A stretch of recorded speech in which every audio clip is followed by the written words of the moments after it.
Hey friends, welcome back to my channel umami kitchen. अस्सलाम वालेकुम everyone.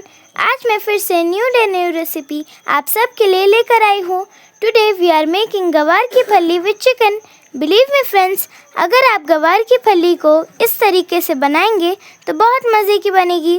Friends, सच सच बताना, गवार की फली में जो बिल्कुल थोड़ा सा शोरबा होता है, जिसको हम गवार की फली का पानी कहते हैं, राइस के साथ किस किस को खाने को पसंद है कमेंट्स में ज़रूर बताना।